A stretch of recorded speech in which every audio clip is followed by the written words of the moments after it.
Salut à tous et bienvenue sur la ferme du mineur. Aujourd'hui, on se retrouve en compagnie de Vincent Launay pour l'émission hebdomadaire l'Hebdo Crypto Trade ou HCT. Voilà, aujourd'hui, on va présenter 5 crypto-monnaies que Vincent va nous présenter. Alors, quelles sont ces crypto-monnaies, Vincent? Alors comme toujours, un petit suivi sur le Bitcoin, le fameux roi Bitcoin. Ensuite, je ferai Komodo, Litecoin, Qtom et je terminerai par Zcash en dernier. Donc 5 crypto-monnaies analysées aujourd'hui. Bon, mais on perd pas de temps, let's go. Si vous aimez la vidéo, n'hésitez pas à liker et n'oubliez pas de mettre en commentaire les cryptos que Vincent va analyser la semaine prochaine pour vous. Allez, let's go. Est-ce que vous connaissez le Bitcoin? Oui, je connais. C'est juste énorme. C'est un bénéfice non commercial. Vincent Nostradamus. Achetez pas quand c'est en train de chuter. Attendez un rebond. Remis en échange d'activités de minage, C'est juste énorme. comme le Bitcoin. Yes, guys, thank you. Allez, on commence tout de suite et comme à chaque épisode par le Bitcoin, ticker BTC. Au dernier épisode, le cours était en pleine chute, en plein rallye baissier. C'était le 24 septembre et comme je prévenais, on n'achète pas un couteau qui tombe. Depuis, pas grand chose s'est passé, si ce n'est qu'on a eu un double bottom formé aux alentours de 7550 $. Depuis, on joue encore avec les niveaux. Alors, vu que les niveaux sont éloignés, je parle finalement du plus haut de cette épaule et du plus haut de cette deuxième épaule, parce qu'ici, on avait une figure ETE qui n'a jamais été validée. Voilà, aujourd'hui, c'est les niveaux qu'on peut reprendre.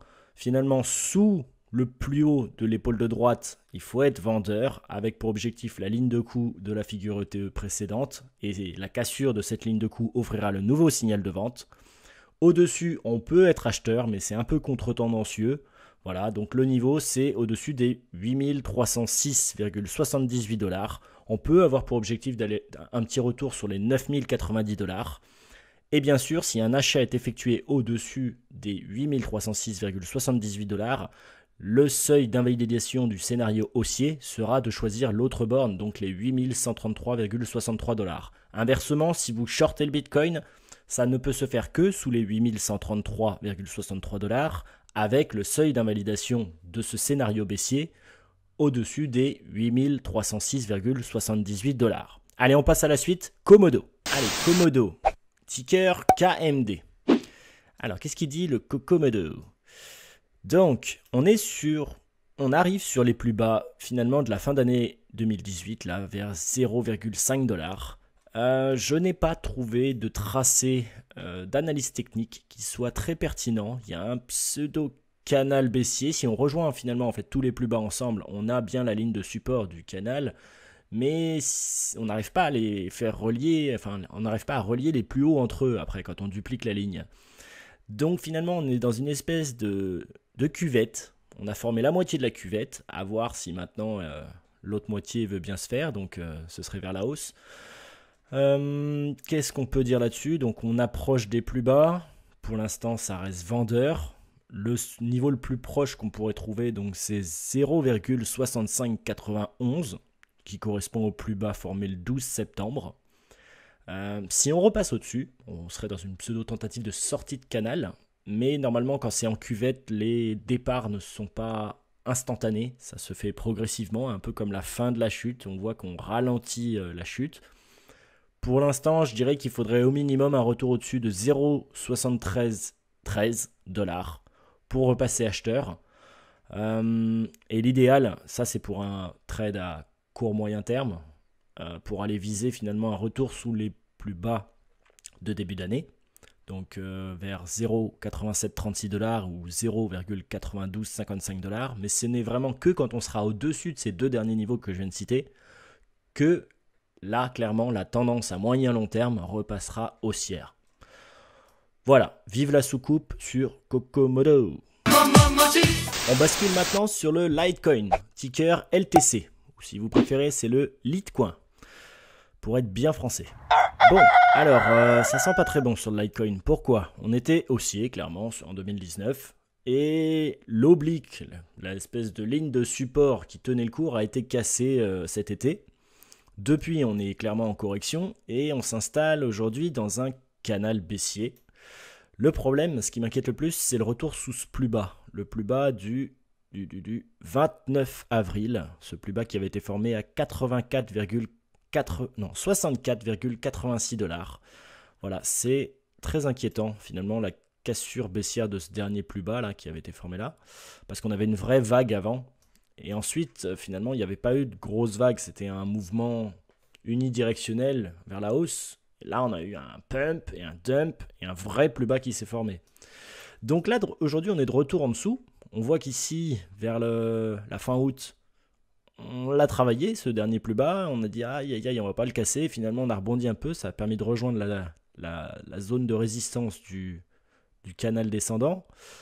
Il y avait une petite oblique haussière qui supportait le cours et boum, ça a été enfoncé dernièrement, en même temps que la chute du Bitcoin. Donc à présent, malheureusement, sous ce niveau, donc 64, je ne vais pas y arriver, 64,86 $, c'est 100% vendeur ici, en dessous de ce niveau. Il faudrait s'interdire normalement d'acheter cette crypto-monnaie, donc le Litecoin, sous 64,86 $. On peut avoir le droit à un petit rebond vers la zone de résistance, bien sûr, mais ce qu'attendent les vendeurs, c'est une cassure baissière du plus bas là, qui vient d'être formée dernièrement, donc à plus bas 50,40 $. Donc si on enfonce ça, c'est nouveau signal de vente, avec seul support ensuite, c'est la zone de support du canal. Pour en racheter du Litecoin, alors il y a deux solutions, soit on est un peu agressif et on va tout de suite le prendre au retour ici au-dessus de 64,86 $, soit on peut attendre un retour au-dessus du retracement Fibonacci, en sachant que ce retracement Fibonacci n'est pas n'est pas parfait, tout simplement.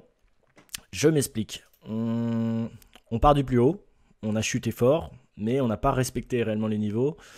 Il n'y a que dans cette zone qu'on a un peu respecté le retracement Fibonacci, donc à venir en résistance dessus à moitié, on revient ici en support, résistance, ici support et enfoncé, on va au suivant, la petite mèche ici au plus bas, on y était presque. Enfin bon, il n'est pas parfait, j'ai déjà vu de meilleurs retracements Fibonacci, enfin des retracements Fibonacci un peu mieux respectés. Bon, quoi qu'il en soit, soit vous allez directement à l'achat au-dessus de 64,86, soit vous attendez au moins un petit retour au-dessus de 69,47 $, en sachant que cette zone semble être une zone de point pivot. Ici, elle faisait résistance, résistance, support, résistance. Voilà, c'est un peu l'espèce de zone clé. Et après, si on passe au-dessus de cette zone clé, on va aller chercher, on aura tout de suite le retracement Fibonacci 50% pour faire un résistance. On voit que c'est le plus bas de la fin juillet et les plus bas formés ici au mois de mai. Et si ça aussi c'est cassé à la hausse, là on ira chercher le retracement Fibonacci 38,20%. Pour le moment, rien à faire si ce n'est vendre le Litecoin. Allez, on poursuit avec Qtum, ticker KNUM. Donc, cette crypto-monnaie est comme de nombreuses autres crypto-monnaies de retour sur le plus bas de l'année 2018, ici qui avait été formé à 1,46 $. Chose importante qu'on peut voir sur Qtum, c'est ce fameux niveau 2,29. 2,29, c'est clairement le niveau clé qui va donner la tendance à moyen long terme. On peut voir ici qu'il était support, ici support, support, et dernièrement il a fait résistance après avoir été enfoncé à la fin août.